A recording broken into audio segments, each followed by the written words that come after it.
Ladies and gentlemen, hello, welcome back to another episode of The Welch with me. Yo, Jean-Luc Welch, make some noise.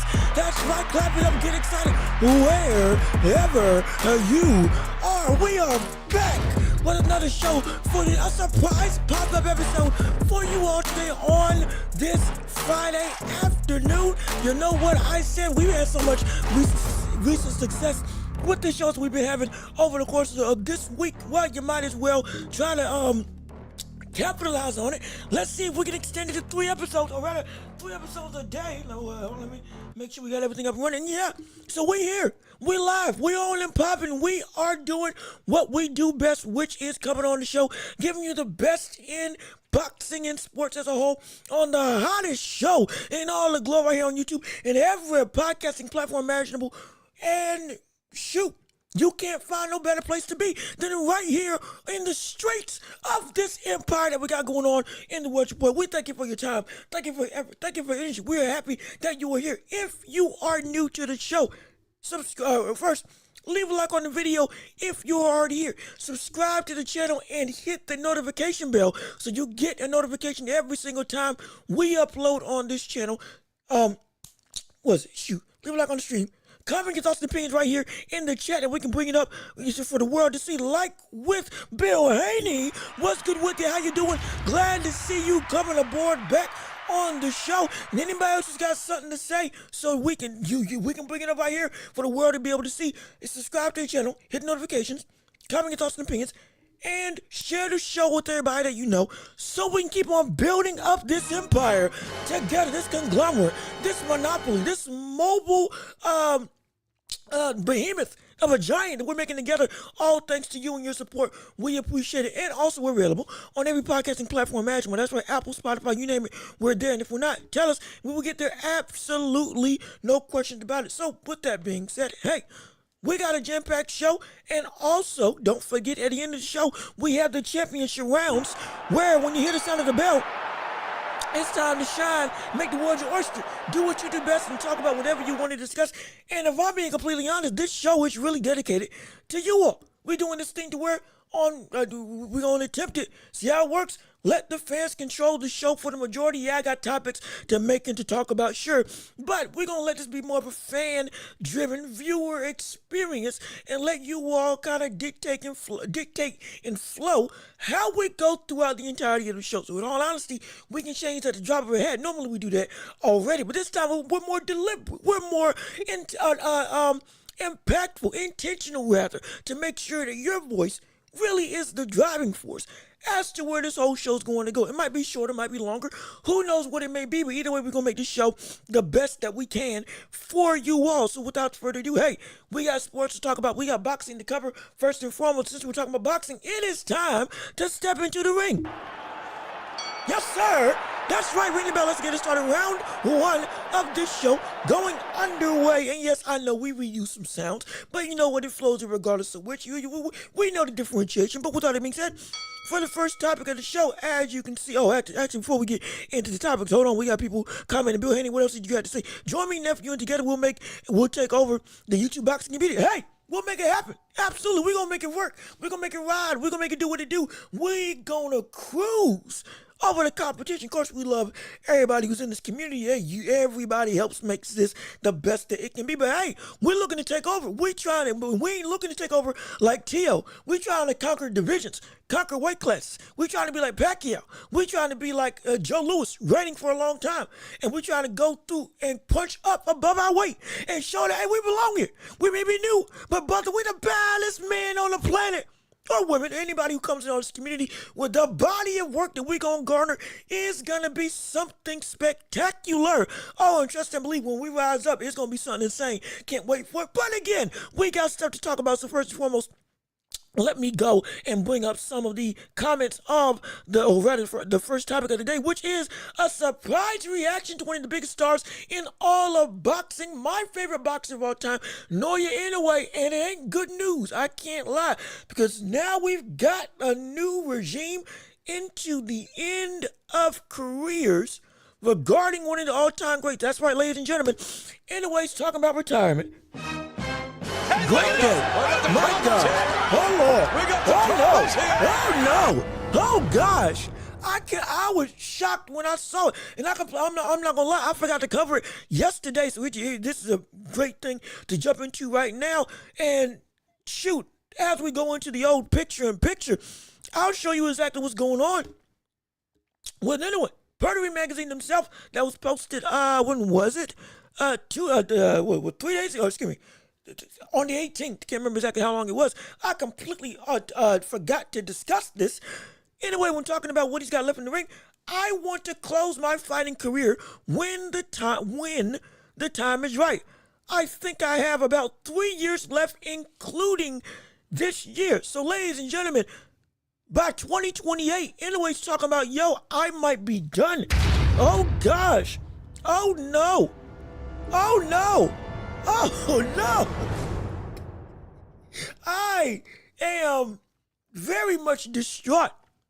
I can't lie, because as you know, if you don't know Naoya Inoue currently one of the greatest fighters of this entire generation in boxing, is undefeated, is genuinely an absolute menace to society when it comes to a dominant force in the sports landscape, specifically in the world of boxing. There is no equal from a talent perspective to what this man brings to the table. He is one of the greatest knockout artists that we have on display. A two-time undisputed champion in 2 different weight classes. The 4 division champion, going all the way back to 115, just about, going up to I think it was like 113, 115, then going up to 118, then going up to 120, then going up to 122, winning titles and dominating people every single fight along the way.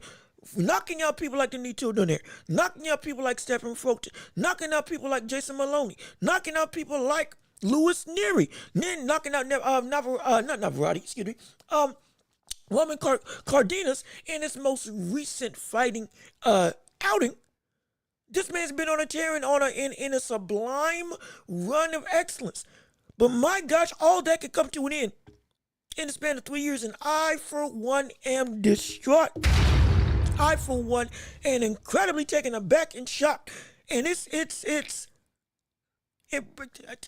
this topic more so is a twofold street. Talking about Inoue, yes, but also talking about the greater landscape of what the boxing world has to offer. Like we said before, we talked about retirements on the last show. Marvin Hagler retired at 32. Yes. But he had 62 fights by that time. Pacquiao had 62 fights, retired, 38, what was it? Roughly 38, 39 years old, somewhere around that time. Terrence Crawford right now is 38 years old, but 37, 38 years old, but he's got 40 fights. Anyway, seems like he's got a lot more in the tank. Anyway, seems like this brother could go genuinely for a lot longer. He could go for it. If he wanted to fight up to, 38, he might have the capacity to do it because of his talent and skill set. With the athleticism waning, but the IQ still being there, it could be a situation where, hey, his prime could extend incredibly longer. But if he chooses to go out this way, then I'm not gonna lie, I'm hurt.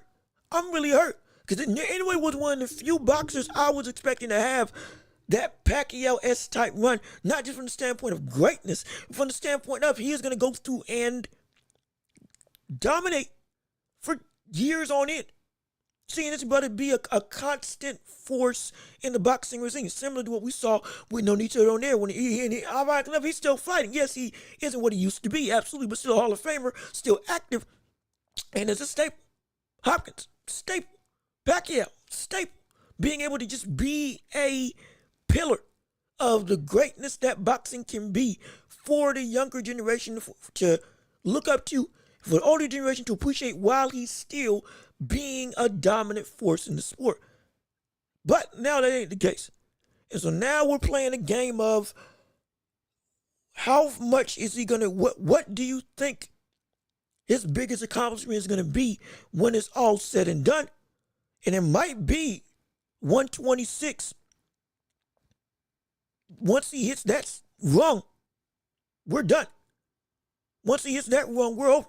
I think based on this and based on what we've seen him talk about with how he goes and discusses his career and what his body can handle. Again, his words, not mine. Now it's a situation where I really look at it and say, Inoue might be the end of the road truly comes into play Once he steps up to 126, that's when the real countdown at the beginning of the end starts. Yes, he already says he got roughly 3 years left. His words, not mine. Again, for those of you who are just tuning in, I can pull up the no, doggone it, not that. Hold on. There we go. I can pull it up for you right there for you to be able to see. But yes, he says he's got 3 years, but I think the real barometer, based on this rhetoric and what we see commonly with other boxers, hey, I'm nearing the end of my road, but all of a sudden I get a surge sometimes. Ooh, I feel like I can fight for a lot longer. All this stuff, the whims of what you feel you can do can change at any given point, especially when you're already on top of the world and as dominant as he is. This could change. But I think now the new barometer for when we may start seeing stuff go not downhill for him, because I don't think his talent's going to deteriorate. But for when it's going to be, okay, we might be hitting the beginning of the end for real, might be once he moves up to 126. Because after that, now, I think that's where he really, because he's already said that's where he sees his limit is going to be. That's where he sees at the highest he can go to. He can't get to 130. So that fight with Tank, everybody's been saying that would be a dream fight, most likely won't happen unless that brother drops down to 126 for the fight, which ain't going to happen either. It could be that 126 is the real end of the road. And once we hit that standpoint, it's done. And this brings a bigger picture. This paints a bigger picture, rather, for what we see for the landscape of boxing as a whole. Because like we said, the regime of the sport is changing. The regime of this sport is ever flowing. And the regime of the greats is always going in and out. The new generation comes in, old generation either sticks around, is at the top of the game, but they slowly weed out of the sport. And now with Inoue, this brings a big question of this could be another situation where you have one fighter that helps to dictate the start and the end of an era. Inoue is one of those fighters. When Inoue goes, that means that there is a completely new chapter in boxing that's getting ready to take place. It happened with Pacquiao. It happened with Floyd. It happened with what we thought was going to be with Tyson Fury, but that brother's getting ready to come back, which we're going to talk about on this show too. But for every generation, there's a couple fighters, even amongst a slew of greats, there's a couple fighters that really do define the start and the end of what we're all witnessing as fans, and for boxers who are living in that generation. A turnover of a new leaf, a new cycling of defining talent and defining times is made and stopped, or is started and stopped by one or two people, even who elevate themselves over the crowd of greats that we normally see. Inoue is one of those people. Inoue is one of those monsters. Inoue is one of those pillars that when he's done, now we're in a new era. Now we're in a new regime. Now we are under a new jurisdiction of greatness. Because, just like I said, like with the heavyweight division, we talked about this earlier. When Usyk goes, that's going to be the defining era. Fury, we don't know when he's going to go, but when he inevitably does leave finally, defining era. AJ for that division, when he goes, defining era, old era is gone. New era of Moses Atuma and others now they are the ones taking the mantle instead of the ones that are doing great work, but it's not their domain, if you get what I'm saying. Kind of like when Jordan finally retired, that was the full chapter of the end of the quote-unquote 90s-esque era for a lot of fans. Him going was, okay, yeah, this basketball that I knew and loved is no longer existent. Now we're in the new eras of the Kobes, the Tim Duncans, the Allen Iversons. The game officially now is turned into a new leaf. When Kobe retired, same thing. Era turned into a new leaf. Curry fully took over. LeBron was, still dominant, absolutely. It was still his league, but he was in a new era and a new point in time. An evolution had completed itself. marked by the end of Kobe's career. And with other pillars like Tim Duncan and others also going away. That's what Inoue is going to be. And I hate to see it, but dang it, man. It's this shook me. This shook me up to the core. And I'm hoping now this brother goes in. If he's got this timeline, just like I say with Tank, go crazy. Go crazy. Go insane. If this is going to be, hey, you got 3 years left, make the most of it. I'm talking about, I want rematches with great fighters. I want, if you get to 126, attempt to go undisputed again. You go back down to 122, you rematch some of the best people that you got. You fight Bam. If you can get Bam to get to 122. If you come up and then move back down. Whatever the case may be. Go through the ringer. Do it. I know you can. If you lose, great. If anything, let's be honest, with somebody as great as Inoue, I'm expecting him to lose. Now, that sounds sacrilegious. That sounds insane. I get it. That sounds counterintuitive to everything I've said about who Inoue is as a fighter. But you also have to understand, when it comes to greatness, you don't expect greatness to be perfect. But you expect greatness to be great. And imperfection is a sign of greatness if you are indeed really about that life. Because that means somebody got the best of you because you went and challenged yourself. In most situations. Sometimes, yeah, it's just upset. Somebody did the improbable. Yeah. But most of the time, it's because you went against another dog, and that dog had their day that day. And then beyond that, you're still, again, you get your get back. But whatever the case may be, you lose because you tested yourself. With how Inoue's been moving, I'm not going to be surprised if he doesn't retire undefeated. If he does, going the way that he's been going throughout his career, my gosh, that would be insane. That would be ridiculous. But that is almost not good. That's almost impossible to happen. Because Inoue's consistently fighting the best competition available on a night in, night out basis. And the way that he fights always puts himself in a danger zone to be beat. He's just that good that up until this point, it hasn't happened yet. Adapted, overcome, and outclassed everybody to Kingdom Come. The same fate befell everybody. And by the end of the night, even when he was in trouble, it was never a question of a lucky shot, a lucky punch, or ooh, he escaped with the win. It was not. This man again showed why he is the way that he is. Because there's no question that he won the fight, and there's no question with how he won the fight that it wasn't nothing but skill and actual talent. And him being a different beast than anybody else. That's what we have when it comes to Inoue. And because of that, I'm not expecting him to be undefeated. But I'm expecting him to be greater than most of the people in this era right now. That's what we can hang our hat on. If Inoue loses, I'm not going to be surprised. Because he is continually putting himself in a code red situation with the opponents that he faces, and the consistency of how he fights, which is a constant barrage of offense and standing on the edge of a cliff with the level of danger he willingly allows himself to be put in order to bring out the best performance, because he wants a war. He wants a fight. He wants to be tested. He wants to be at the risk of, I may not make it out of this. He's asked for that level of competition. He seeks out to make those wars if a war isn't breaking out. Though he's got the talent to where he can fight in a manner that would keep him safe and never lose if he wanted to. But he won't.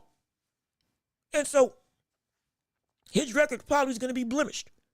And guess what? I'm going to be happy. Because that will be a sign that this man continued to test himself. And somebody got the best of him. And then we got to see what that change is going to be like, because he is still not ducking smoke. Perfection is not a sign of perfection all the time. Perfection in some cases is a sign of a lack of pushing the envelope. Like we know, boxing records can be padded Records can be fabricated. Records can be made to make you look like something that you're not. With Inoue, that's not the case. Hence why expect for Inoue to have a loss. We don't know when it's going to happen. I hope it doesn't happen. But expect for it to happen. By the time his career ends, if what he says is true in 2028. Because if this does take place, it's going to be not a blemish, but it's going to be a mark, a scar of greatness. Because it's a continued testament to his pursuit of constantly reaching for the stars. Like with anybody. So all losses are not equal. And for Inoue, it's going to be the same thing as well. And so I hate that he's potentially going to retire. But my gosh, if he's going to do it and keep on this road and continue to test himself, well, we're going to enjoy the ride while we can and continue to talk about how great this brother is, because he is indeed great. He's a myth, not a monster. This man is a myth. And when he is gone, hopefully it's not 2028. But if he's saying he's got 3 years, we're going to enjoy this while we can. Because I want to be able to tell people, I was there when this man was at the top of his game. And this man was not a monster. He was a myth. He was a dream. He was not real. If I described him, when you watch him, you see why his talent always came through. But now for the next topic of the show, we got some news in the world of Haney versus Ryan Garcia, and that fight is off. Seemingly right now, per the words of Oscar De La Hoya, that's it. We've seen recent interviews where Oscar has said now he's not looking to transpire to make that fight happen anymore. And going and saying the stock of Devin Haney has indeed taken a big hit, a huge hit. And that fight no longer is a real viable option that he's going to be looking forward to try to make. Now that brings a recent conversation that we've had back into the forefront of the minds of fans, of us, which has been, one, we expected to have this fight, again, off the backs of that whole performance. We expected the hype to take a hit. But notice that he was, now, again, yes, he's got some grudge with Bill Haney. I understand, absolutely. Might have been a slight at Bill Haney. I understand it. But there is some truth to what he was saying. With how Devin Haney's stock has dropped, this fight no longer is a real applicable thing. That's how we kind of feel when we look at Devin Haney right now and Ryan Garcia. That fight has lost its luster.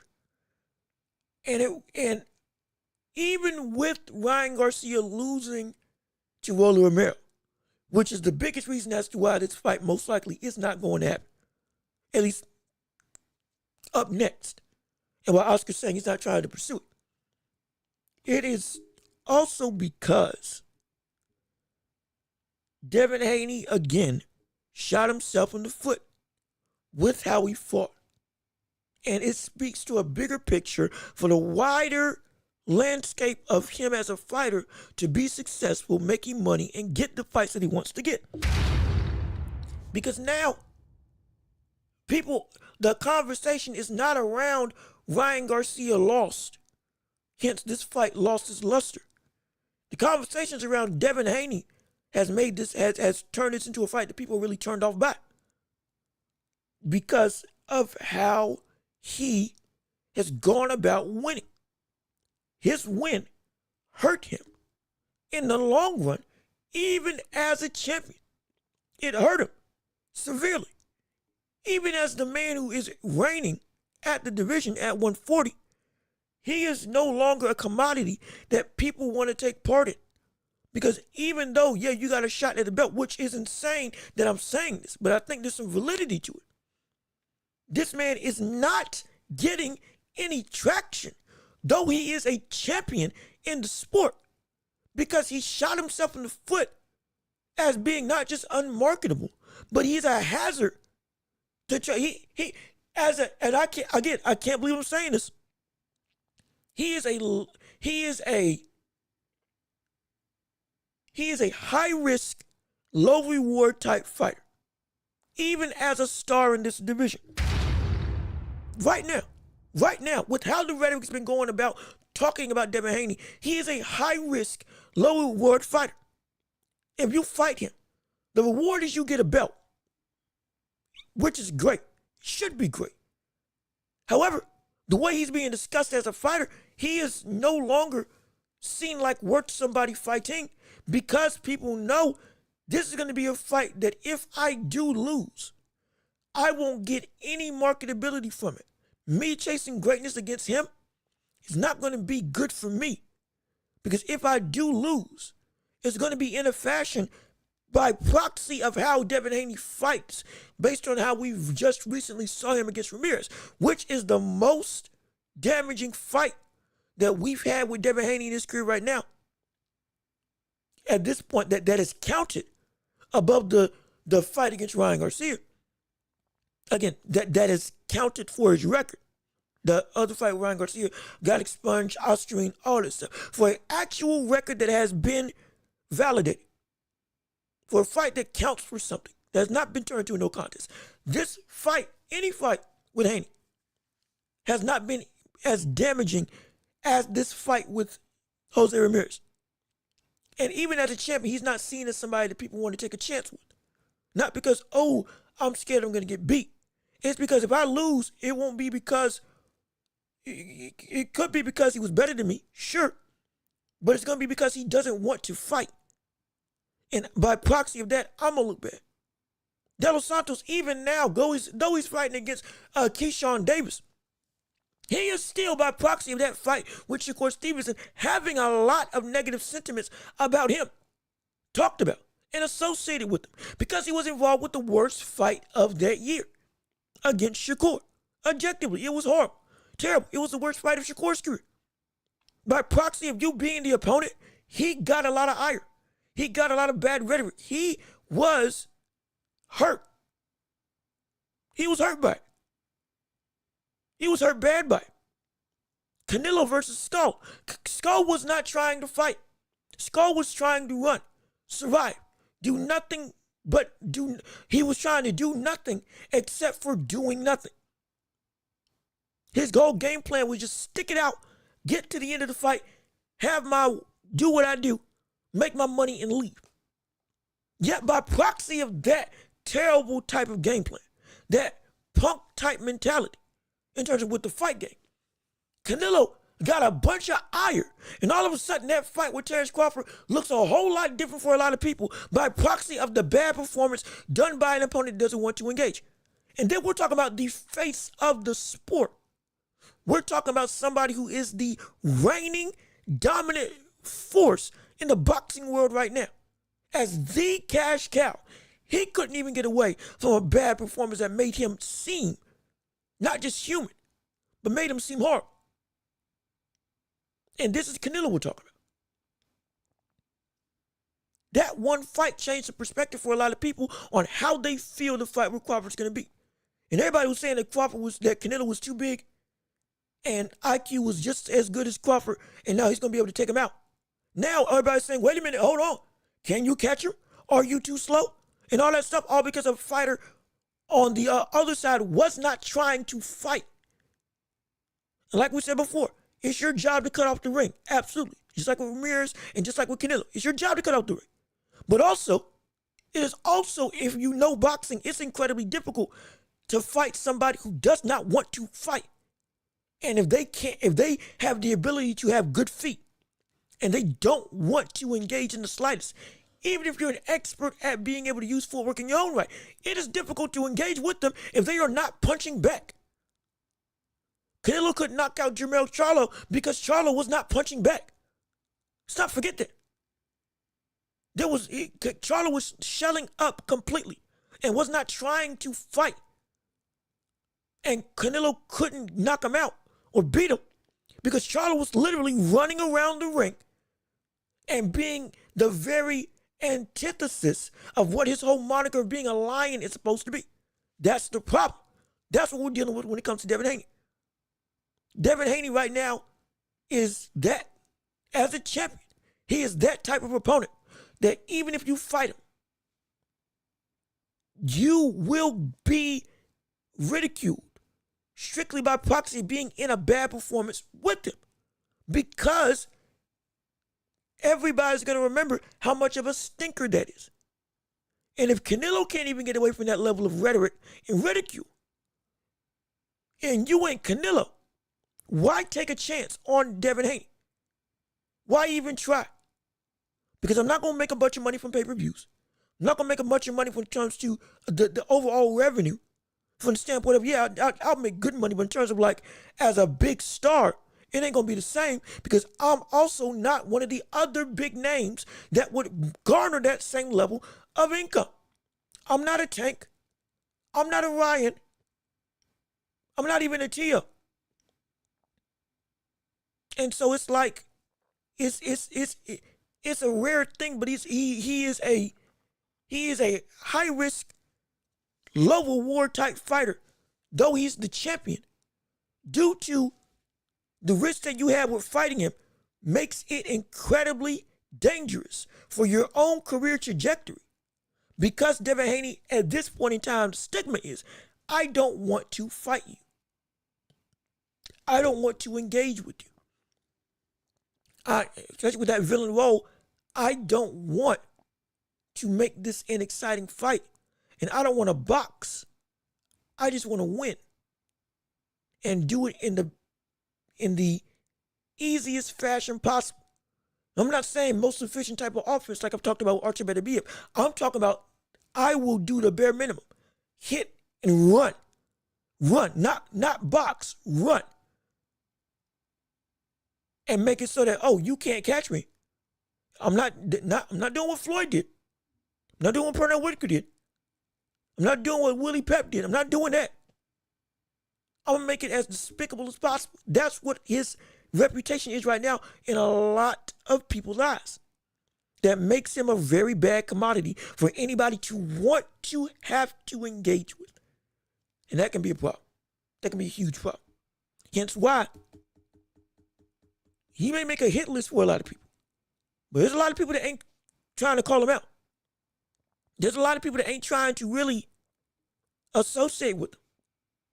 And to a degree, it's because of the negative traction that your name brings, though you are a champion. People at this point, they'll fight Kambosos before they fight Devin Haney. Because at least Kambosos is going to give me something to work with. Give me something of an exciting fight. And Kambosos is nowhere close to his talent as Devin Haney. Absolutely. Absolutely. We've covered that. I don't know how he keeps getting some of these big fights and that, but it's nowhere close to that same level of talent. I get it.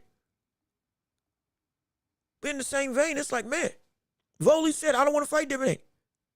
Why would I want to get in the ring with somebody who is as boring, non-exciting, him and Shakur? And when it comes to the likes of Voley, at first I thought it was just, oh, he's just talking. But now I'm thinking there might be some validity to how other boxers may feel about Devin Haney also. Hence why he's not on everybody's high priority list, though he is a champion. And so it's just food for thought as to when we have Devin Haney as a real contender. It's not just Ryan Garcia losing that made this fight not want to happen. Bigger than Ryan Garcia losing, Devin Haney's performance against Ramirez put a sour taste in the mouths of everybody for not wanting to see this fight again. It really did.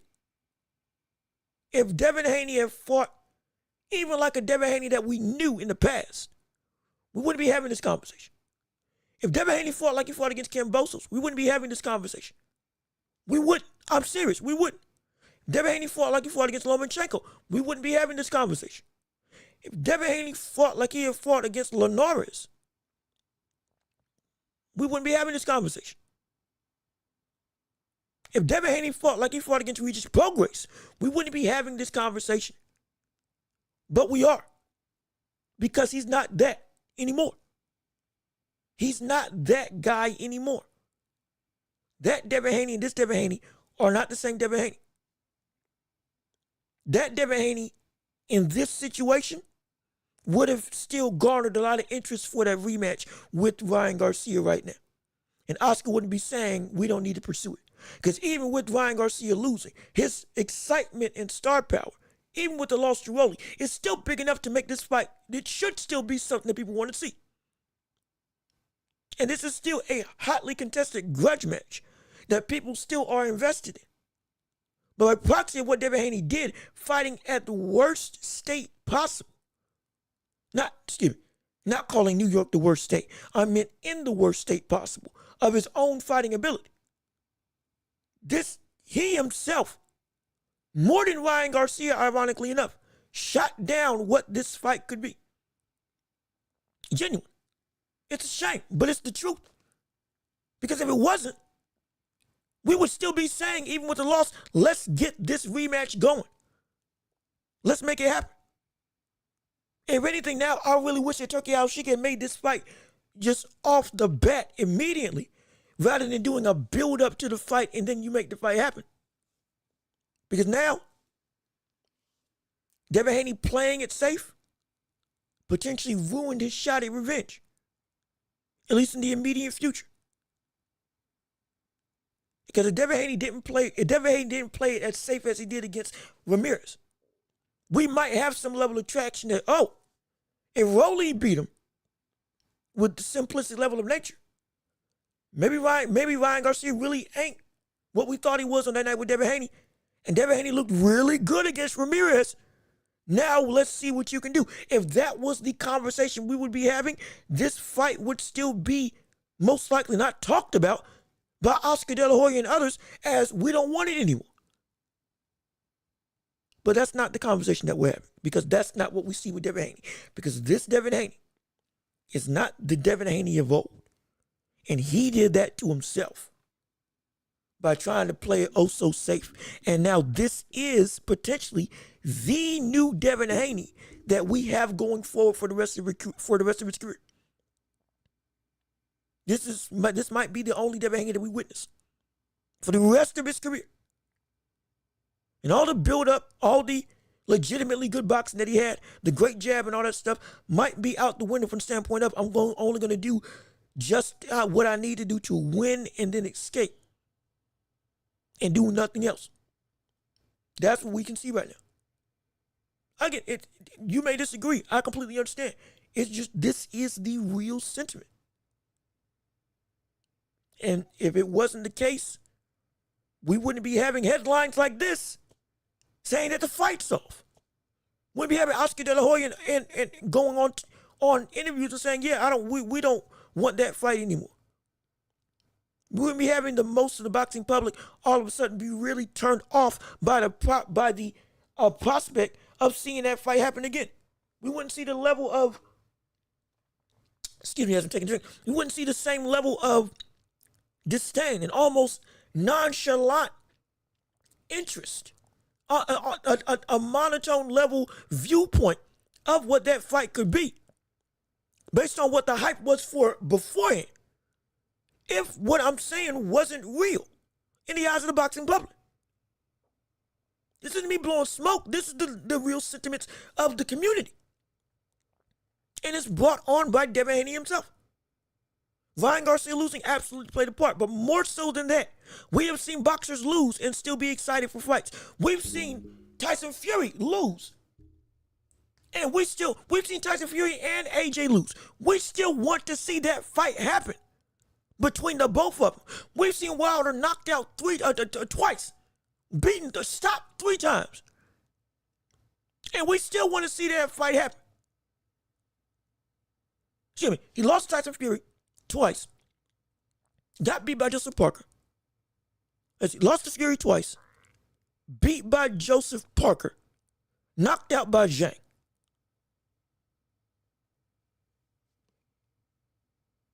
And knocked out by Fury. And stopped by Fury. So he's been stopped 3 times. He's lost his last 4 fights. But we still want to see him versus Anthony Joshua. And all of a sudden, this fight with Devin Haney now is and Ryan Garcia is off, or is losing interest this quickly? This quickly? This isn't me just trying to make a mountain out of a molehill. There is something wrong. And the common denominator, more than I've seen with anybody else involved in this fight, is not Ryan Garcia and his loss, which we are going to talk about, but it's Devin Haney and his lack of entertainment that has a stigma that he can't shake, that he now has fully delved into, which might be the worst thing for his career. It genuinely can be. It genuinely can be bad. Also, what's going on? El Pinchy, what's good with it? Hey, how you doing? Glad that you're here. Glad that you're back. Glad that you're joining in on the show. It's a special show today, doing a Friday episode. We had so much success with people staying around for the last couple episodes. We was like, hey, let's try Friday. Let's see how this goes, and let's see who's going to tune in. Let's see what all transpires. We're going to test this out. Will it be a common thing? We're going to see what the numbers show, and we're going to see what the viewing public has to say about it all. But hey, we're glad to see you. We're glad you're back. We're glad you're here. Let me see what you have to say. Salute, Welch. Excellent breakdown. As always, hey, I appreciate it. I'm just doing the best I can. Again, I want to hear from you all. Let's not forget. I want to hear from you because y'all make this show as well. This show is dedicated to you all to help foster conversation. I have my points. I got my topics, absolutely. But this is more so the whole show. Just about the whole show is a literal championship round. We can delve into whatever you all want to discuss for this version of the Welch Report. It's y'all's time to shine. Absolutely. So whatever you want to say, you want to change the topic, you got a question, you bring it up right now and shoot. We'll go on a signal. We'll go on a signal. This is the championship rounds for the entirety of the show. This is a fan-driven show.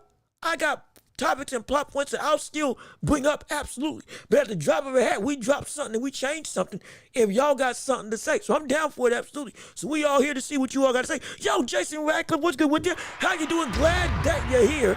Glad that you're showing up. Glad that you're tuning in. Thanks for tuning into the show. Glad that you, let me see, I'm here to see if Haney made made that track thing. Look, you see this? This is the reason why, in my opinion, even more than Ryan Garcia losing, this fight with Ryan versus Haney no longer interests Oscar De La Hoya or the majority of the boxing public anymore. Because of this, like we said, the loss is not what makes or breaks a fighter. The performance and the fighter is what makes or breaks what they are in the eyes of the viewing public. And Devin Haney has made himself not just an enemy, not just a villain, but even worse than that, it's not a villain with substance. Do you get what I'm saying? It's not goes back to another topic I brought up. This is why I said that Haney's not built to be a villain. This is exactly why I said that Haney's not built to be a villain in the world of boxing. It's not just enough to be hated. It's not just enough to have you disliked by the public and saying, I don't care what you all feel about me, I'ma still be me. It's not enough to be that. You have to have substance to be an engaging villain. If you're going to have that role to make people invested in you. And Devin Haney doesn't have that. He doesn't have that to be able to have this moniker and be successful. This is why I said it's going to backfire at one point or another. Some people call me crazy. Some people call me ridiculous. Some people agreed, but now it's showing forth. I'm not saying I know everything. I definitely don't know everything, but I know what I know. And we've seen patterns before. The comics is a great point. Also, Sergey, what's good with you? How you doing? Glad that you're here. Thanks for tuning into the show. Happy to see you right here on the stream. No question about it. And I'm doing pretty good. Hopefully you're doing well yourself. Hopefully you're enjoying your Friday. Hopefully I'm helping making your Friday a little bit more enjoyable. Coming off of work or going to work, whatever the case may be, in your house, on your job, whatever the word you're doing. We're just happy that you're here. And we're having a great conversation. We got topics galore with Tyson Fury. We just talked about Inoue retiring in 2028. His words, not mine. He said himself he's got 3 years left in his career. If you want to see my comments on that, you can go back up through the show, or if we got some time later on, we can go back and revisit it. But right now, we're talking about Devin Haney and Ryan Garcia, and that fight no longer being interested in by Oscar De La Hoya and by the wider boxing public, for being completely honest, and the reason why that is happening. And it's, in my opinion, it's not just because it's not just because Ryan Garcia lost, which is a reason why, absolutely, especially against Rolly Romero. But it's because Devin Haney and his win left such a bad taste in everybody's mouth that now people aren't invested in him fighting not just Ryan Garcia, but anybody, because he's not going to try to fight them. He's not going to try to box with them. He is just going to do the bare minimum. And it's even worse than the bare minimum that we talked about with Shakur Stevenson. Because even with Shakur Stevenson holding back on offense that we know he can have, which was my gripe with him in the past. If you don't believe it, you can go back and watch the other shows that we've had about Shakur. But even with them holding back, he was still showing more than what we saw with Devin Haney on this night against Jose Ramirez. And now with Devin Haney having that villain mentality, he wants to be disliked. Okay, fine. But the way that he fights right now doesn't provide substance for that dislike to turn into consistent care. Look at Marvel. Look at DC. Look at any anime or manga. The reason why the Joker is a great, all-time great villain is not just because it's not just because he's disliked, but because there is intrigue in what he does and why he does it. There is substance behind the insanity. The actions are backed by a level of weight and a foundation that makes people want to not just see you get beat, but also they want to see what you do next. Every time the Joker pops up on the scene in a comic, in Arkham, for my gamers out there, the whole entirety of the Arkham series, the Batman Arkham series, Arkham City, Arkham Knight, Arkham Asylum, Arkham Origins, every time the Joker shows up, all of a sudden you get excited and invested. You get intrigued. You want to see what's going to happen. There's unpredictability. You want to see him get beat. Yes. Because he's doing despicable stuff. But it's backed by substance that makes you want to see how far will he go. Bane, same thing. Nimrod, for my DC fans out there. Or, no, Nimrod might be Marvel. But for my Marvel fans. That bullet's just a robot that his whole thing is he adapts. Literally, he just adapts and is the perfect killing machine for mutants. Even him. There's substance behind him as a villain because we want to see what is he going to be able to turn into next. Whose power is he going to take next? What other attribute is he going to add on to him to make him that much more potent for the heroes, the X-Men, to be able to beat? Those are the things that make a villain likable. You love to hate him. That's the thing. You love to hate them because they're good at what they do. And it's like you don't like them. But you also, the game ain't the same without him. Batman is not the same if the Joker doesn't exist.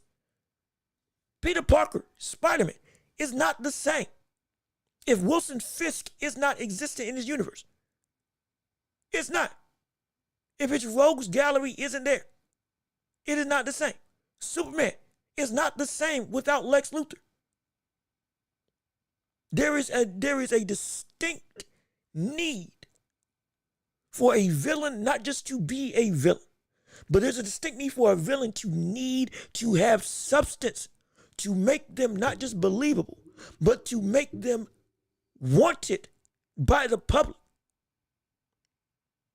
Every time he shows up, there's drama, there's intrigue, there's a tenseness in the air.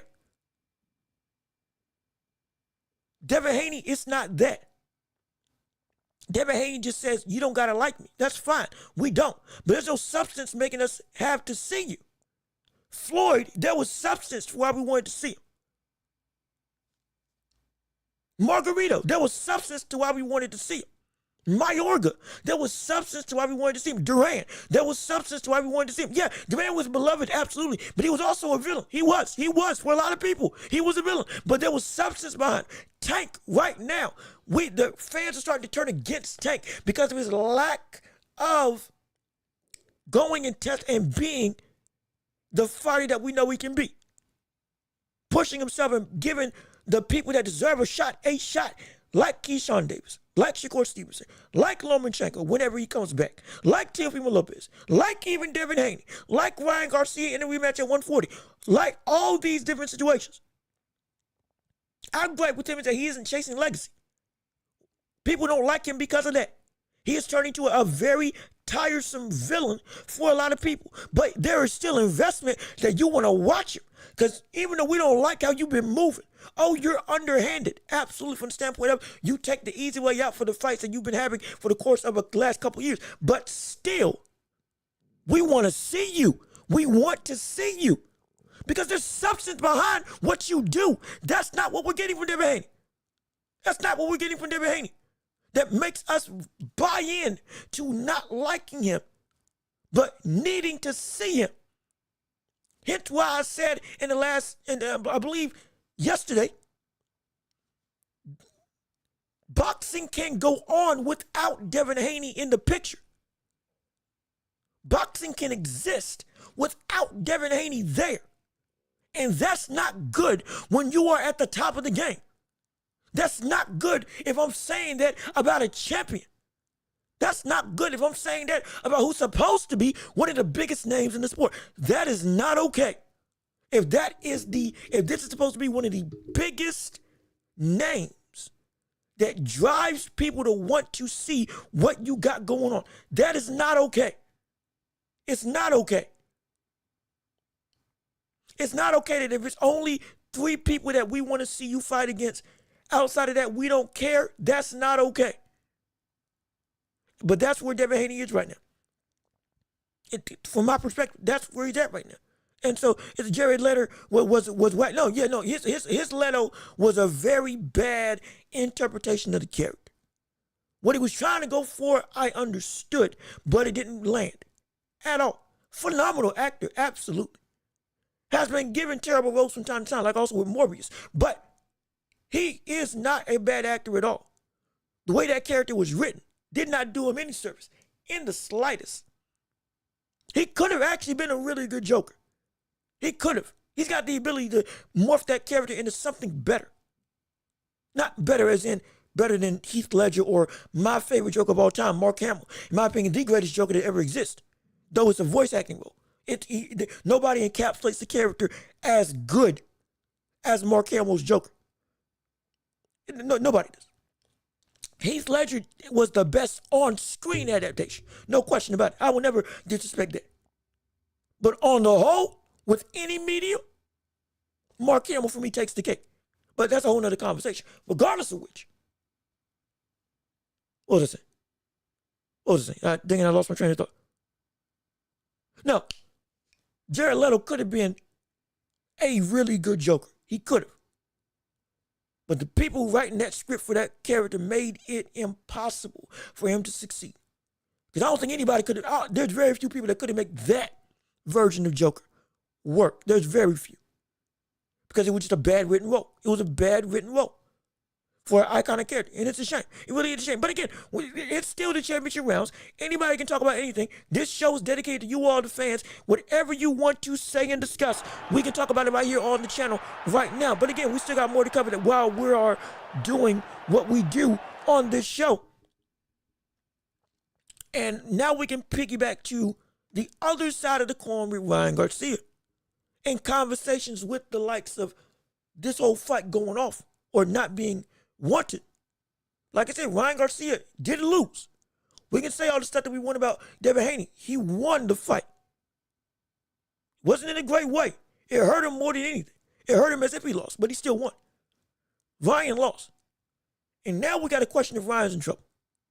Now we got to really ask if is Ryan Garcia in danger for his career because a potential stopgap is in place that this man will not be able to be the man that we know he can be or what we thought he was going to be for his career going forward. Because all of a sudden we got to be real. He got exposed by Rolly Romero because of the lack of offensive repertoire that now seemingly becomes apparent, especially after he got hurt. Wasn't even the fact that he got knocked down. It's the fact that unlike with Callum Smith, he wasn't able to turn it up and go and get his get back like we had seen before. Against Tank, he was even more aggressive after he got knocked down. Callum Smith got knocked down, then got up and knocked him out with a body shot and got aggressive. Rolly, he didn't do that. Rolly, he didn't even attempt to push the envelope. Rolly didn't try to push the pace. There is a question mark now on the head of Garcia. What really are you as a fighter at this stage in your career? Because now even this Garcia in this type of defeat isn't the same Garcia that we've seen in older defeats before. It's not the same. And so are you changed? Not just beyond just the Osterring situation that now has us all questioning maybe it was indeed the Osterring that made you this, that, and the third. Though I think right now it was just Rolly Romero more so brought power to the picture that David Haney doesn't. But even still, as a fighter, are you indeed incredibly rudimentary? For all the speed that you have, for all of the power that you do have at your disposal, it's real. For all the physical gifts that we've attributed to you for all this time, being big and tall for the division, being somebody who is able to overwhelm people physically. Now, all of a sudden, you can't use those same attributes, especially when you get caught and when you're supposed to be able to say, okay, we've seen it before. You got heart and you got tenacity. What can you do? And excuse me real quick while I take a drink.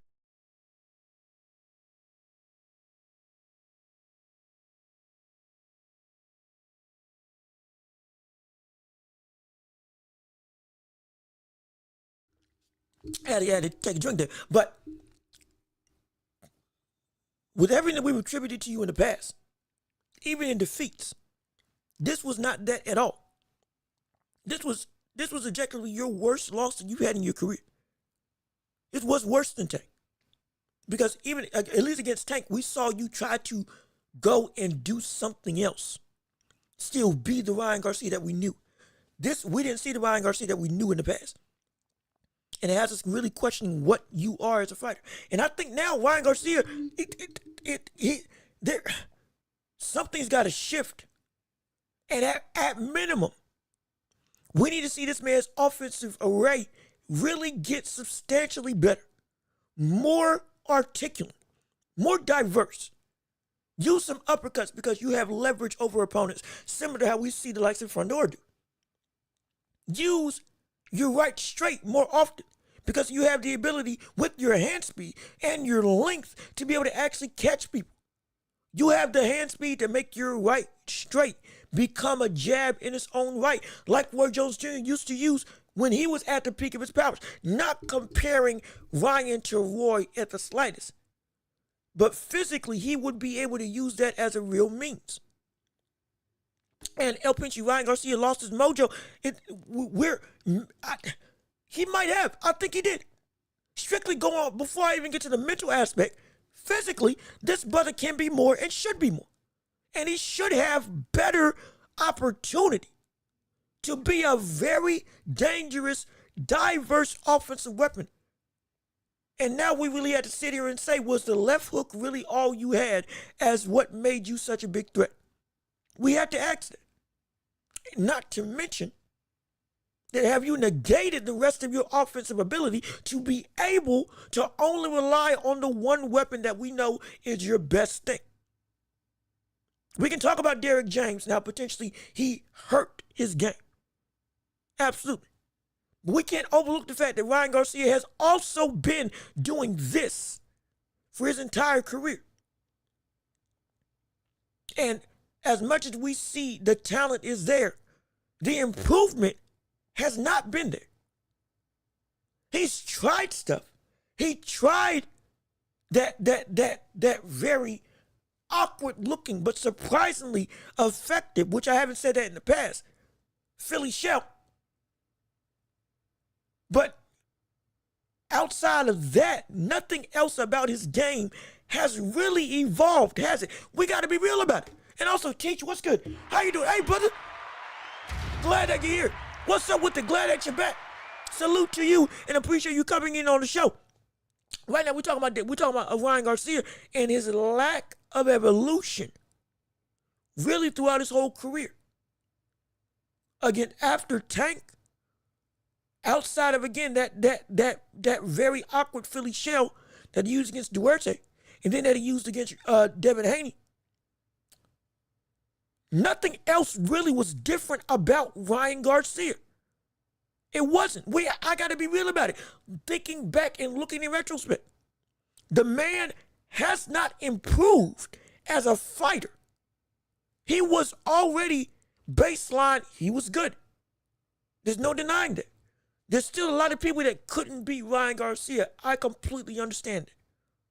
The talent is what the talent is, but the talent never became anything more. Every way he won was the exact same way. Now, we've said that about people like Inoue. We've said that about people like Usyk. We've said that about people like Boots, Terrence Crawford. But it's different talking about them winning the same way versus when we talk about Ryan Garcia winning the same way. Those greats winning the same way, it was because the end result was always the same. But you saw steps in elevation with how they better got to that end goal. Ryan Garcia, he always got to the same end goal, but the way that he got about it was never a elevated talent.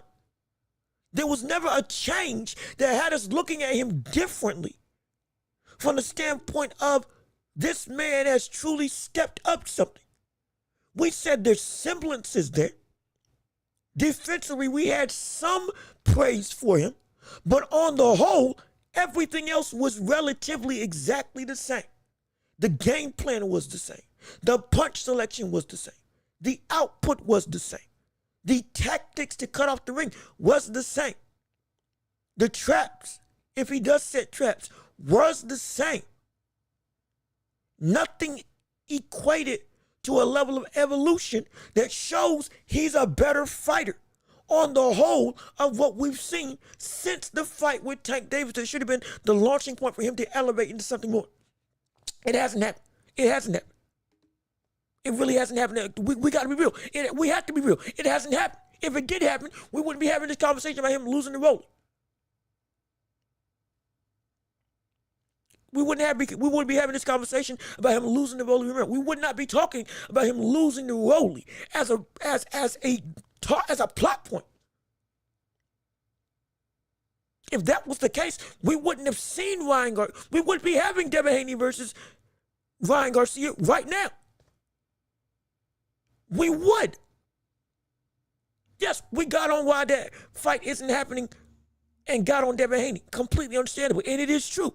But it's still Ryan Garcia lost. But it's because he lost due to lack of any sort of forward momentum in his career to change his game and turn into the real fighter that we see is under the surface. All those physical attributes are still there. They're still there. They're still apparent. They're still relevant. They can still be used. And it should be in a very diabolical sense for the world of boxing at 140. It should be. But it's not. Because he has not evolved in his own right. He is at a stagnation point from a game plan perspective, especially offensively. Rolly did simplistic stuff. Patient, used the jab to the body, doubled up, traded with him. That was his whole game plan, and it worked to perfection. And Ryan Garcia couldn't do a thing about it. That's not good. credit to Rolly. I'm not giving, this isn't disrespect from Rolly. This is critiquing Ryan Garcia and the lack of ability to adapt when something wasn't working. He couldn't adapt when his main source of success wasn't working. He couldn't build off of the jab that was his only source of offense once he got caught. Which that should be the basis of making a game plan to be able to do something different. You use your jab. Don't we know this? We do know this. Off of the jab against Rolly, off of the jab with Ryan Garcia, Ryan could not build a secondary game plan to figure out new ways to open up Rolly to get some level of offense done in his own right. He couldn't.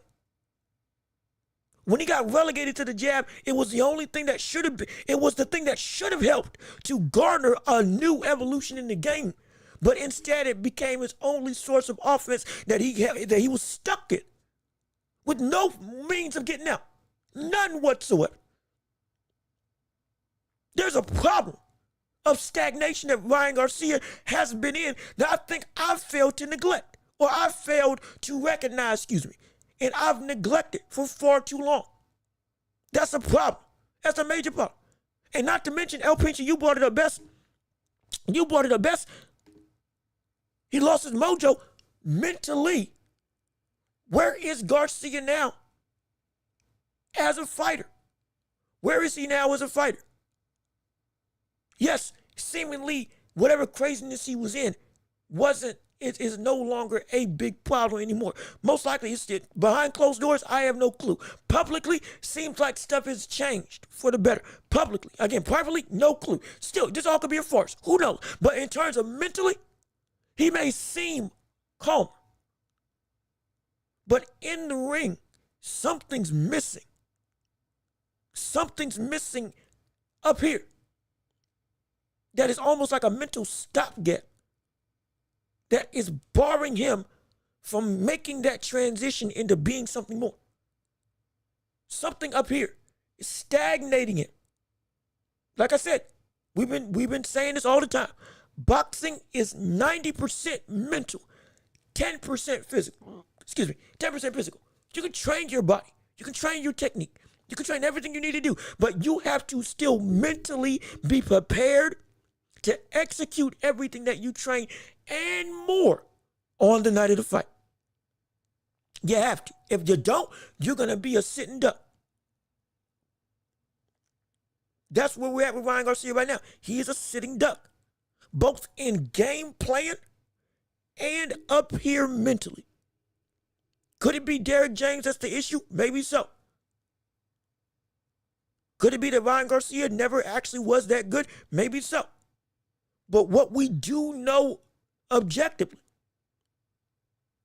is that for all the talent that we see he has, and I talked about this a year or two ago, the potential for Ryan Garcia is still insane because of what he is as the stuff he has as a fighter nobody else has. The speed and power combination is one of the best elite combinations that boxing has to offer. That's not a question. Accessing that potential is the issue. That's the issue. And he can't do it. He can't do it. And if he doesn't figure it out, stuff like this is going to happen more and more. And he's still going to be a big star, but he'll be a star stagnated. It'll be a star whose light can only reach so far because he can't improve. Because more importantly than just his technique and game plan, which is, again, needs to change, up here is the biggest problem. Even if he's acting more mundane, fighting-wise, up here, something's not right. Fighting-wise, up here, something's missing. Something is disconnected. And if he doesn't get that right, it's going to be bad. It's going to be really bad. I used to think Garcia can beat Ben at 147. I don't think so now. Especially after what we just saw Ben do against the likes of Eubanks. There ain't no way. Ben beats Garcia. Ben beats Garcia At 147, Ben beats Garcia. Even though Conor Ben ain't nearly got the power that he used to because he's off of PEDs. Substantially off of PEDs. Ben beats Ryan Garcia as of right now. Because Conor Ben's a better fighter than Rolly Romero. He is. He is. He's a better fighter than Rolly. And he may not have as much power as Rolly, but he's got enough to garner the level of respect that can potentially put Ryan Garcia on his butt again. He does. Remember, he fought at middleweight. He did fight at middleweight. And he's got so much speed in his own right. He'll close the distance. And he'll catch you with that chin in the air that Ryan Garcia always uses. And if Ryan ain't got the chin, he may have heart to get up. But if he ain't got the chin of Eubanks. And so if Conor Ben keeps catching him like that, he's going to fall. And it's going to be bad. And he's going to be relegated to a jab yet again. And now it's going to be Conor Ben isn't going to play it as safe as Rolly did and just outbox him. He's going to try to do once he gets you hurt. Now he's closing the gap. Now you got to deal with an onslaught. And you are now scared to throw. That's what that's what we saw. That's what we saw. He was scared to throw. Ryan Garcia was scared to throw. That point blank period. He was scared to throw. He didn't know what else he could do. Once the left hook got taken away, he didn't know what else he could do. If Conor Ben walks down Rolly, if Conor Ben does the same thing Rolly does, but is more aggressive, he knocks out Ryan Garcia at this point in time, at 147. He knocks him out. Conor Ben does the same thing that Rolly does. If he does that, keep that lead hand high, stop that left hook, and then just be mindful of closing distance smartly. There's a real argument. He knocks out Ryan Garcia. He beats him, and he knocks him out, at best. Or knocks him down multiple times. Because I think he's a better fighter than Rolly. And he can better get into danger and hold his own better than Rolly. And so, it's a shame. It's a real shame, but that's where we at right now. And people said that Ryan Garcia could beat Boots. Imagine it. A couple weeks ago, we were just having a conversation that Ryan Garcia versus Boots, that would be a fight people want to see. Well, now, no. I told you all, Ryan Garcia does not want that smoke with Boots ever.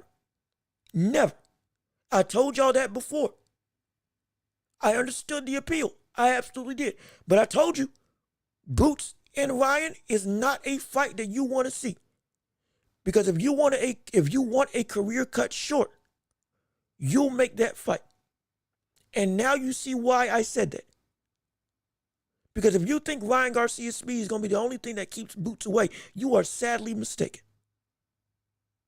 Especially at somebody coming up to 147. If you think Ryan Garcia's speed was going to be the only thing that would keep Boots in danger, you're sadly mistaken. I tried to tell you.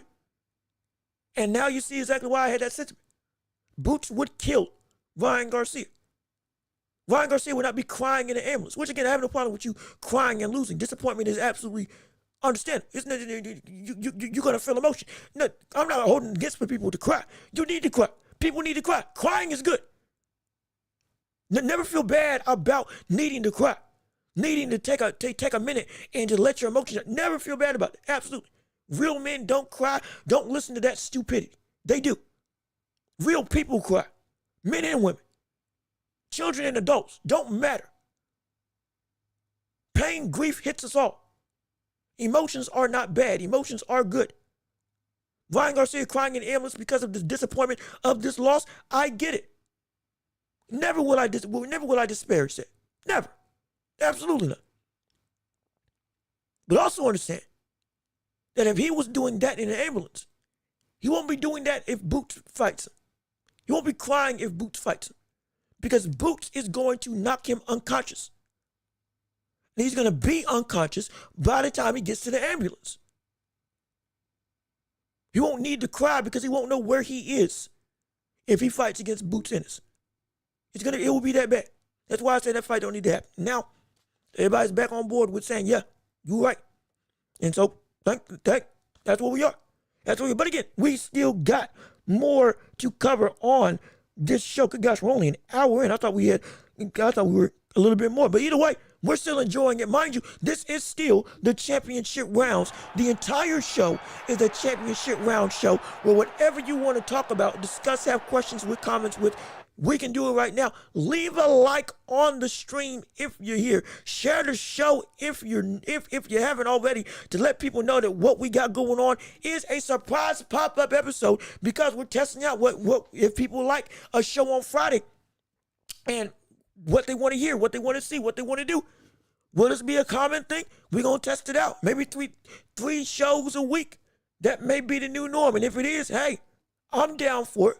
I'm all up for it if we can truly get the people to speak their mind and speak their voice. So please share the show. If you haven't already, hit the notification bell on this channel in the thing below, so you can see exactly what we got going on whenever we post stuff. That might be why some people may not be getting notifications, because they haven't hit the bell icon on the channel to be able to get notifications every time we post anything, whether it's a live, whether it's a what do you call it? A post, all that. So I think that's why. I think that's why. I think that's why people weren't getting notification before, because they hadn't hit the bell on the channel. Hey, hold on.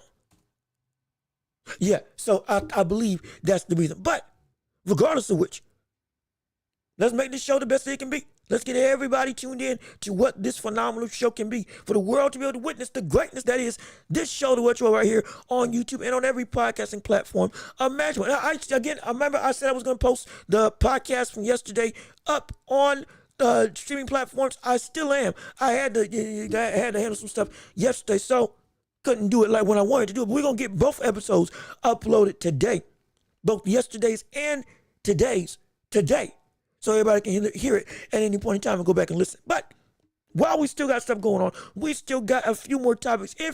While we're still looking to see what you all want to say, we still have stuff that we can discuss on this show, like where is that? The comeback tour that we thought would never happen is actually transpired. Who would have thought it? Who would have thunk it? Who would have dreamt it? What we thought was an anomaly is actually a reality, that Tyson Fury is legitimately coming back. He's coming back. My gosh. My goodness. The Gypsy King is actually making his return after retiring in January. It's been months upon months upon months of this brother not getting back into the ring. And now all of a sudden he's seemingly back into the foray of boxing. Genuine. Now, we've speculated on this channel. We've been keeping up with the rumor mill of him posting cryptic tweets, cryptic stuff. He's in the gym potentially, but he's out of the gym. All this different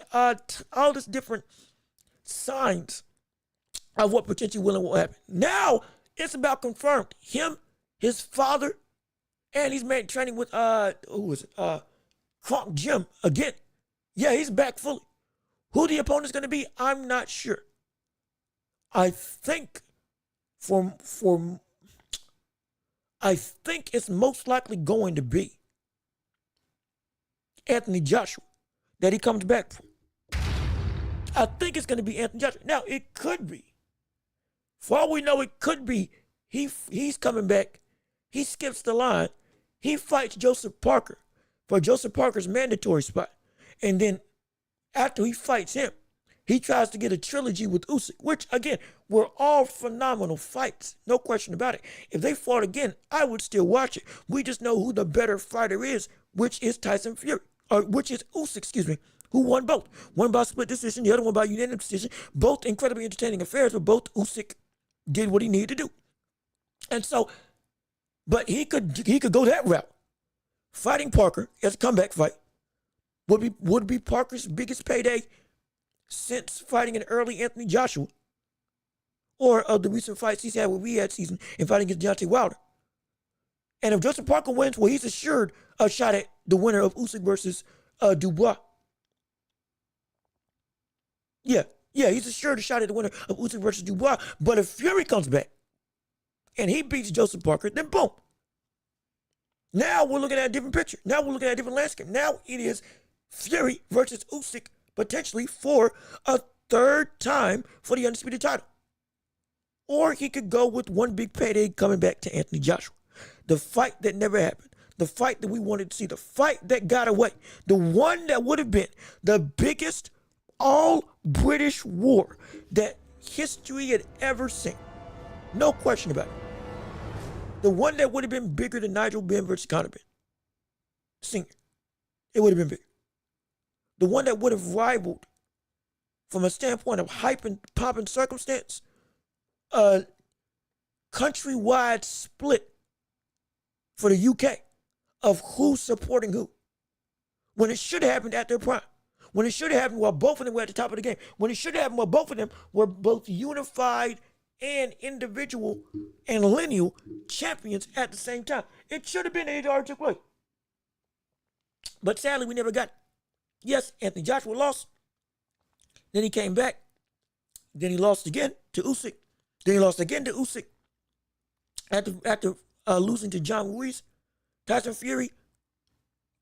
We know the story with Tyson Fury. Going and fighting Dillian White. Derek Chisora for a fourth time. Finally being forced to fight the likes of Usyk. Losing again to Usyk.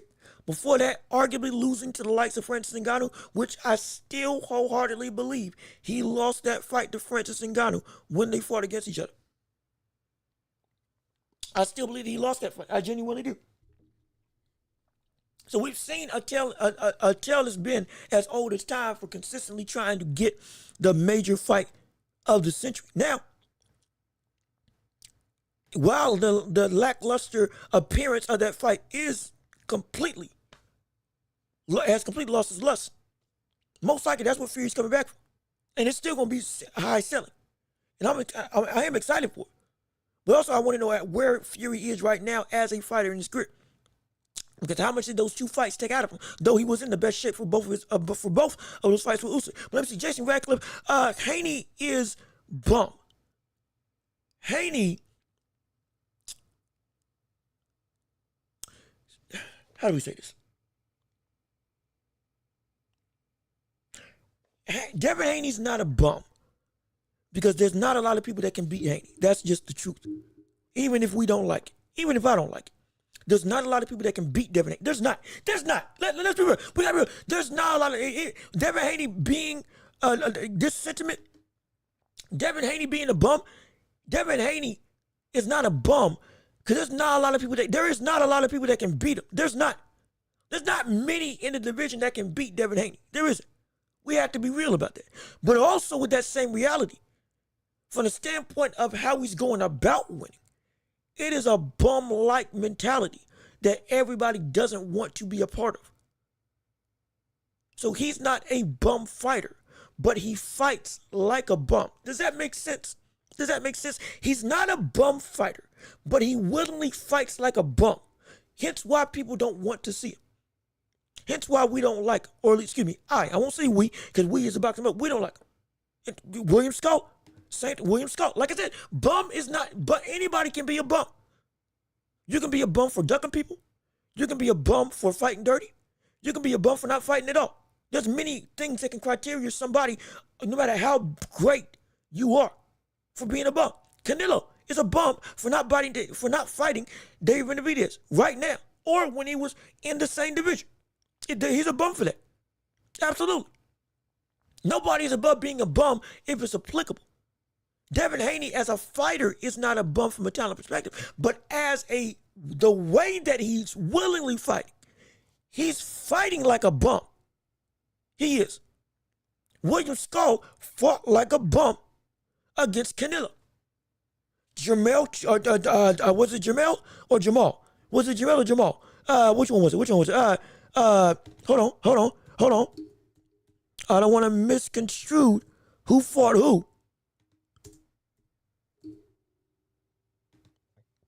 Was it Jamel or Jamal? Jamel Charlo fought like a bum against Canelo. Absolutely he did. He fought like a bum against him. Right, Devin Haney fights like a bum, though he doesn't have a bum type skill set. Because just like a William Skull, regulating just to get by. Regulating just to get by. And again, just like we touched on earlier, even Shakur, who we talked about, who's doing the bare minimum, we hated that mentality. Even with the way that he fought. Outside of the De Los Santos fight, because again, context there, hands were injured, could not punch like he needed to. Though his hands are injured more often, so more so that excuse is getting less and less as a, I don't want to say it as credible, because it is credible, but it's not as, it doesn't have the same level of impact as it keeps on happening. But still, he shows more than what we saw Devin Haney do against Jose Ramirez. And that's not good at all. That's not good at all. So Haney fights like a bum, though he is not a bum of a fighter. If he doesn't change that, he's going to keep on being somebody that even as a champion, fans don't care about. I don't want to care about him. The fact that he's still in the news really irks me. Because as much talk as him and his dad do, nothing about them makes me want to see them continually on my screen. I'm not paying money to see them. Unless it's for the likes of a Tank. And that's not good when you're supposed to be one of the biggest names in your division. And you're a reigning champion. That's not good at all. That's horrible, actually. That's terrible. That is genuinely bad. And that's where Haney's at right now. That's where he's at. And so, but what was I saying? What was the last thing? Shoot, I was about to say something else. I plumb done forgot. Again, if you're still here, leave a like on the stream. We still got content to discuss. We still got stuff that we can talk about. We still have a phenomenal show to go through and capitulate towards. And what were we talking? We were talking about I was just talking about somebody. Shoot. Who was it I was trying to make a point with? Tyson Fury. That's what it was. That's what it was. Had to make sure I didn't lose my train of thought. The last thing with Fury.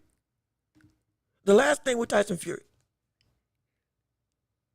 With them fighting against AJ. We, at this point in time, we all feel that AJ was going to get beat by Tyson Fury if they do fight against each other. But almost assuredly, we feel that way.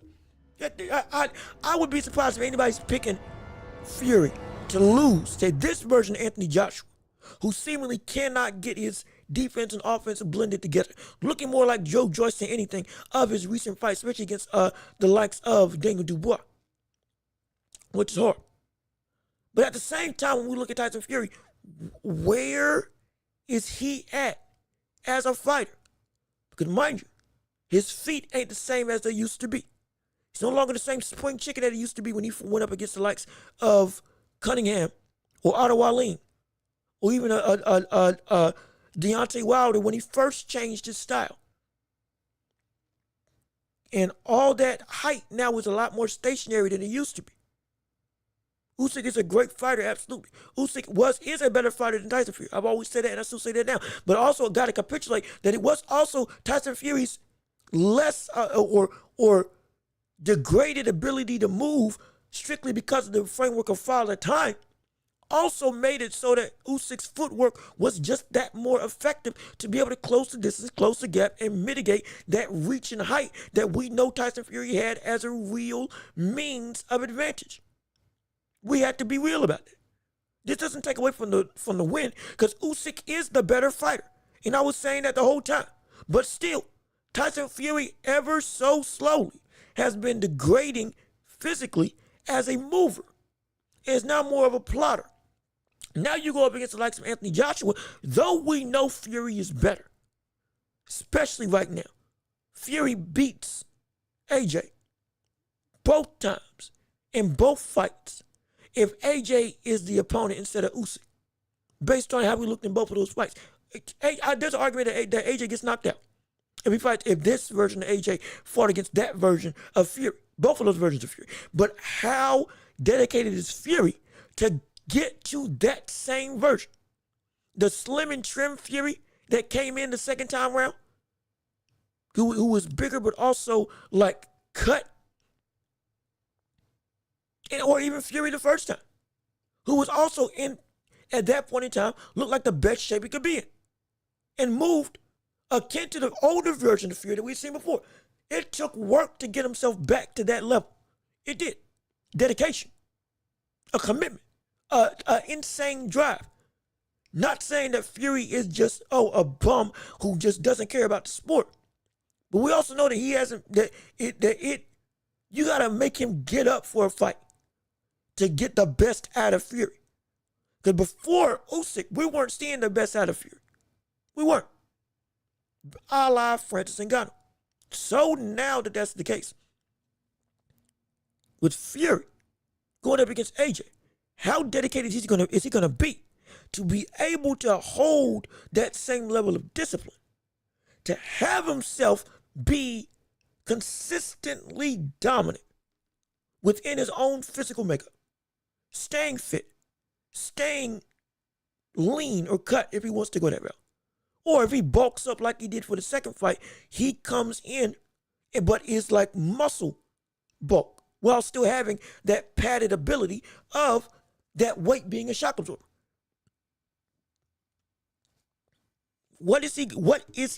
How far is he willing to go to push himself to be the best that he can be? That's what I need to know about Tyson Fury. Because the only reason why Fury got for the Usyk fight the first time was because of money. That's the truth. It was only because of money that made Fury fight Usyk, because the money was too big to refuse. But before that, he wasn't trying to at all, and he was taking easy fights. If he is indeed coming back for AJ just for a payday, will we see him come back as somebody who is similar to Ngannou, or similar to Wallin, or similar to Derek Chisora? It's not the same level of dedication within the gym to bring out the best in Fury. And if that does happen, while I still think Fury wins, it's not as much of a concrete, yeah, he's got this. It's not. Because we still got to respect what AJ can be. And if AJ does indeed show up as the old AJ, the offense and defense put together, the AJ who was at one point in time the most well-rounded heavyweight in all of boxing, power, speed, fundamentals, footwork, jab, ring generalship, he had it all. Power was the second best in all of the sport, only behind Deontay Wilder and above the likes of Zhang. But on the whole, he had top 5 footwork, had a phenomenal jab, had good defense, had good stamina, had good ring IQ. While he didn't have a great chin, he was able to offensively overwhelm his opponents and keep himself safe still. He was defensively responsible while still offensively aggressive. He had it all. Now he doesn't. But if he gets back to that form against a Fury that is not dedicated, now things are up in the air. Now things are really in limbo. And it's really concerning because AJ is trying to get back to that spotlight that Fury currently still has, even in defeat. AJ has been overlooked and has really been written off by a lot of people. The only fight that people are interested in for AJ is Fury, just because we never got it. But outside of that, people really feel that his reign at the top is over. He is desperate to get back to the top of the mountain. It may not have worked, but we've seen the work that he did to try to change his game for the better, in lieu of the build-up to Daniel Dubois. We saw the story. It was a battle of two comeback tales. Who has finished their work in chiseling out who they are in this new regime, or in this new fighting ability that they have with each other? Daniel Dubois was labeled a quitter, and it wasn't tough mentally or physically. All of a sudden, Jarrell Miller starts the path to change on it. Anthony Joshua got beat by Usyk twice and was still recovering from the likes of Andy Ruiz. Kept on taking fights against people to help retool his entire skill set and rebuild from the bottom up. At least that's what it looked like. So now, AJ's back to that rebuilding stage, but he's desperate to get back to the top. What is it that would look like if he does put it together? And Fury is not dedicated to really being on his best game because he's only driven by, I want the money. And I'm here for the check instead of actually trying to, I want to beat you. Like he was obsessed with when he was fighting against Usyk, especially the second time. This is the concern that we have. This is the concerns that we need to question for Fury's comeback if it is indeed that AJ is the goal. Could be Joseph Parker, like I said earlier, but most likely it's Anthony Joshua. And while we think that Fury's better, everything is not set in stone. It's not. Because more than just if AJ can get himself right, is Fury dedicated enough to keep that same level of top-tier talent that he showed against Usyk? Or will he fight at the level that he did against Chisora and Ngannou? Because he's not disciplined like he needs to be. That's the question that we need to ask. That's the question that comes to mind when we're looking at the whole of this really interesting dichotomy of people returning and coming back. But, hey, this is still, well, what are we at? We're at, what, an hour? What are we at? How long is this show been running? We're at an hour 29 roughly on this show right now. And again, if you're liking what you're seeing, leave a like on the stream and subscribe if you haven't already. Hit the notification bell. We're running into the tail end of this pop-up show, this special show for everybody just to show up and, hey, y'all be y'all and say whatever you want to say. It is still the championship rounds for the entirety of the show, and anybody can say anything for what they want to have for their questions, comments, debates, whatever you want to discuss. We can have it right now. As we're getting ready to close out the show, this is still a time for you to show up and ask whatever you want to ask. Be what you want to be. Make the show your own. Make it. It's your time to shine. It's your time to be sublime and make everything your oyster. Whatever questions you got to have, whether it's on the NBA, whether it's on the NFL, whether it's on boxing, whether it's in sports, music, movies, all that stuff, we can make it happen absolutely for you all to go and discuss. And hey, I went through just about everything that I can in terms of my credentials or my regimented stuff for the show. But this is you all's show still. And so this one's supposed to be for you all, for the fans, for the people, for the viewers, for anybody that has ever wanted to go toe-to-toe and have a conversation through the chat about something that you may disagree with me about, questions you may have about my opinion on it all, dream fights that you would like to go and mention and discuss and think about what could and could not happen, or even just opinions on certain fighters.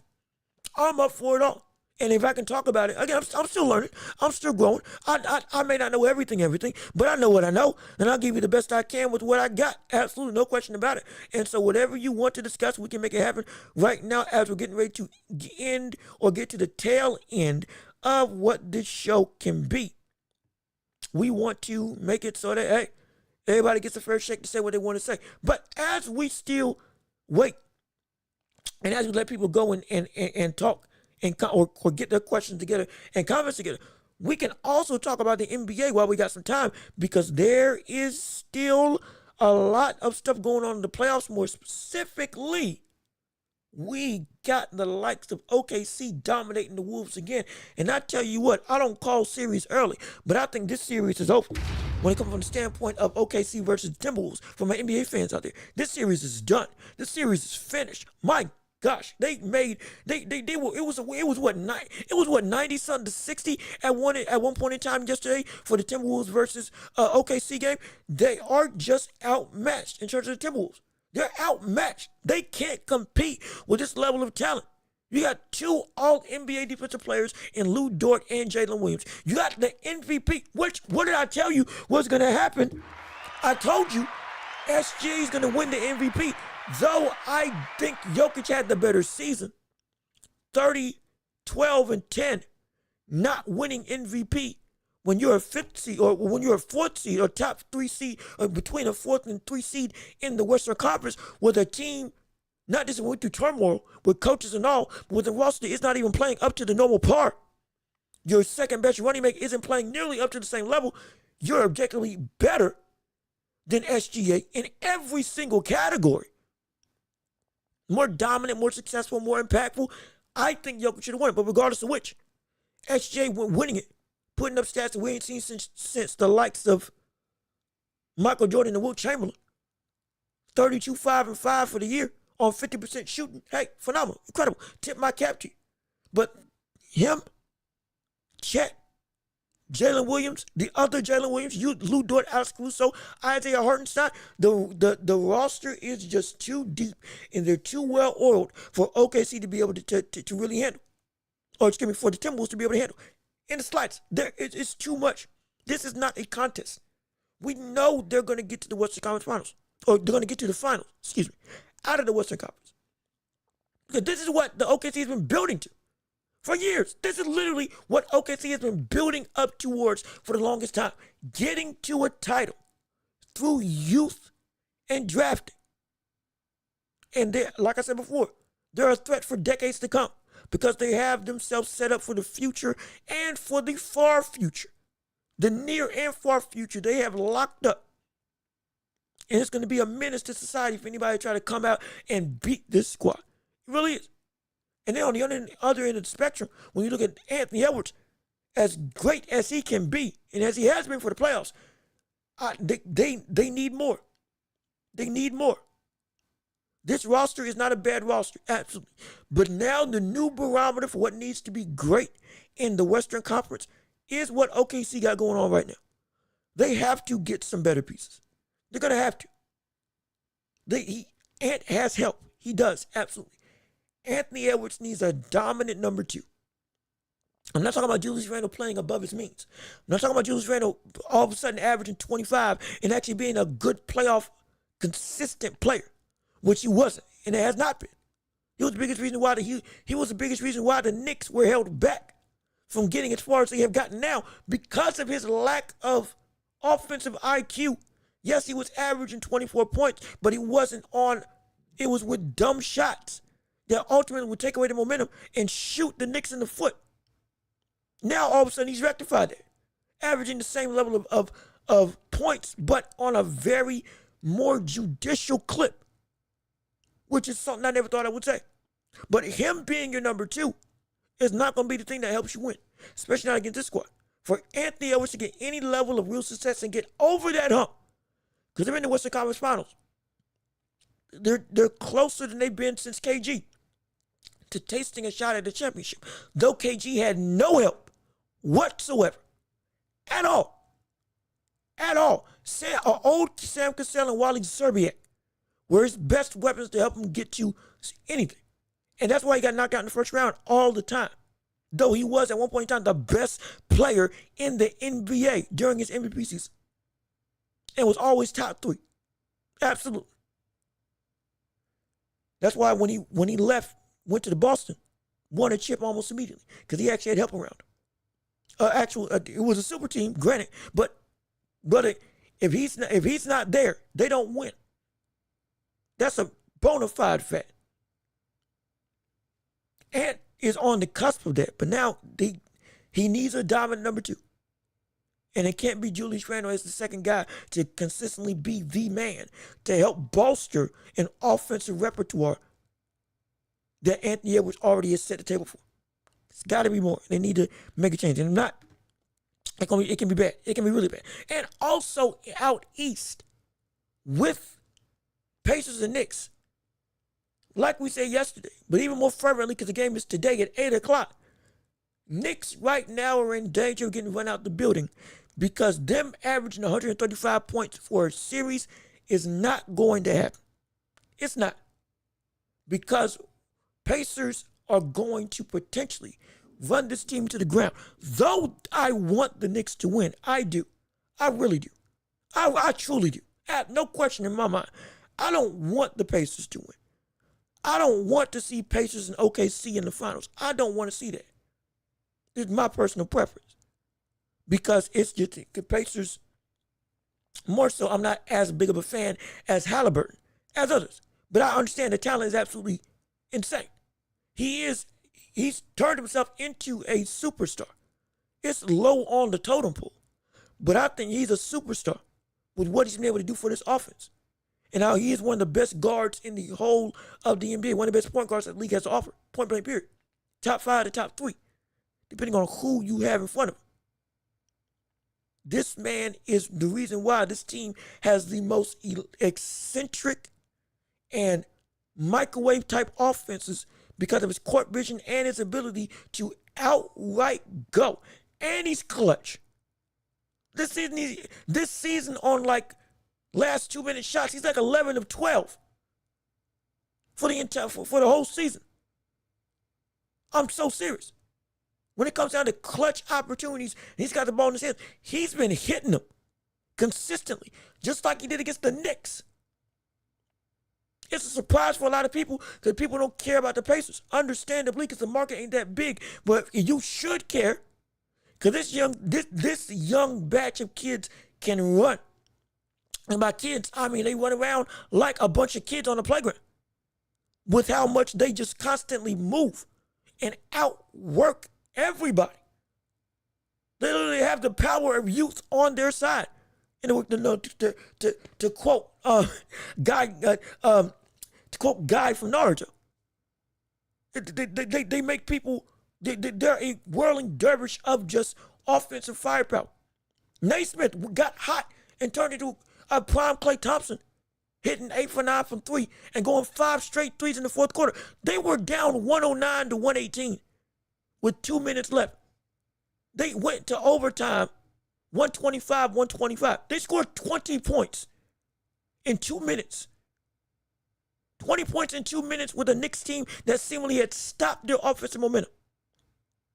All of a sudden, they get hot and they become unstoppable. This team is scary.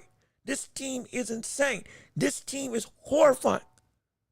This team is like it's like one of those bugs that scurry across the floor. You don't fear them because of the size. You fear them because at any point in time, when that thing gets moving, brother, you ain't catching it. You're not catching it. They explode for offense in a way that you look stupid. And you don't get what you did wrong. Next thing you know, you're out of breath and you're saying, what happened? We just had control. And it's because they make you play their game. You fight their fight. That's what it is. You fight their fight. You go into their territory. They bring you into the deep end with a ski jet, and you trying to swim with your hands and your body, trying to keep up. Because you think, oh, I'm pushing a pretty good pace. No, you're not. Not when we hit the gas. No, you ain't. This team brings you into deep waters, which is also, ironically enough, high tide. And before you even know what's going on, you are neck deep in water and being thrashed against the rocks. And you thought you were safe 2 minutes ago. It's horrifying. It's terrible.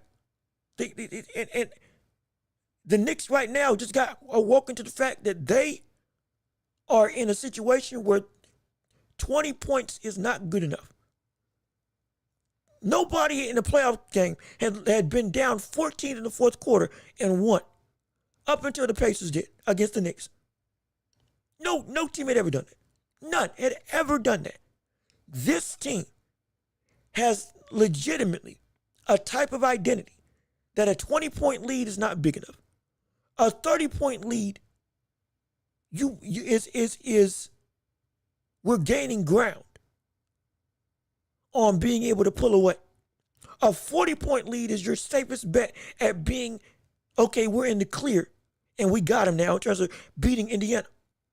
Because any lead that is 30 points and under, they are a threat to take. 20 points and under might as well be a 6-point lead. You have to play like your life depends on it if you're dominating this team. 20-0. 120 to 98.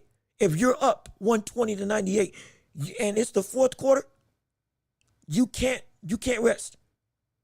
You got to play as hard as you can because the lead isn't safe. You get up 30, You still can't. You still can't pump the gas because you still can't pump the brakes because there's still an opportunity. They can close that lead to a 10-point difference within the span of 2 minutes. They can take the lead in 3, and they can be up by 10 in 4. Now it's 2 minutes left, and you're down 10, and you were up 20. And in 4 minutes, it became a 40-point swing. It doesn't seem possible. I didn't believe it until I watched this team, fervently watched this team. This team is a legitimate threat for a title. They are. Yeah, as much as I think OKC can beat them if they do face off against each other in the finals. OKC, they are also a threat to lose to the Pacers. Though I don't want to see that series, I also understand there's a big threat for OKC if they go against this Pacers squad right now. Because I don't think they've gone up against this level of firepower from everybody, even though they don't have the same level of dominant stars. Everybody's a threat to explode into an offensive array that OKC may not even be prepared for. The Knicks right now just got exposed to that. Now they got to learn how to adapt and take a lead and keep it. And they got to be able to not get dragged into a track meet again. Because if they do, and they go down 2-0, going back to Indiana, I'm not saying the series is over. But I'm also not saying that they're going to be able to win if that hole comes into play.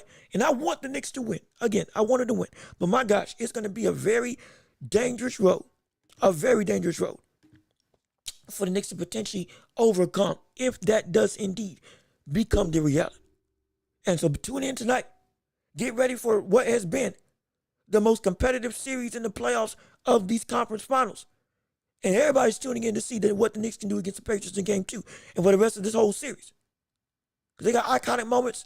Reggie Point and Halliburton recreating the choking symbol or the choking taunt on the Knicks in front of Reggie Miller. Storylines galore. We love it. Absolutely, we love it. But still, they can run away with the series. They can. Be prepared. I'm telling you, be prepared. Because it can be a dangerous thing. It can be a really dangerous thing. But with all that being said, I think we're about to get out of here. Unless anybody else has anything else they want to say on the show, I think we can go on in Vamoose and call it a very good time. And hey, close the book. And on this pop-up show, I think it was fairly successful. I really, really do. I think this is fairly successful. If y'all like this and y'all want to have 3 shows a week, hey, we can make it happen. We can make it do what it do. We can adapt and add to the schedule. I'm down for it. I would love to hear your thoughts in the comments down below to see what your reaction to this whole thing is. But with all that being said, I think we're about to get out of here and we're about to end this very special show on a high note. So with all that being said, this has been another episode of The Welch with me, yo. Jean-Luc Welch, thank you so much for tuning in and listening to the show. We appreciate all the support, all the love, all the likes. Again, if you would, leave a like on the stream before you leave. Comment your thoughts and opinions on what you like and didn't like about the show. Debate with people all throughout the comments. And hey, subscribe to the channel. Hit the notification bell so you know when we post every single time. Because if people ain't get notifications, it might be because they haven't hit the bell. Hit that bell icon to make it so you always know when we're uploading for a show every time out. And share the show with everybody that you know so we can keep on building up this empire together. I've been Jean-Luc Welch. Enjoy your weekend. Enjoy your Friday. I'm about to head out of here. I've been Jean-Luc Welch. Y'all have been wonderful. Y'all have been beautiful. Peace and love. We are out of here. Yes, sir. We're going to see you all next week.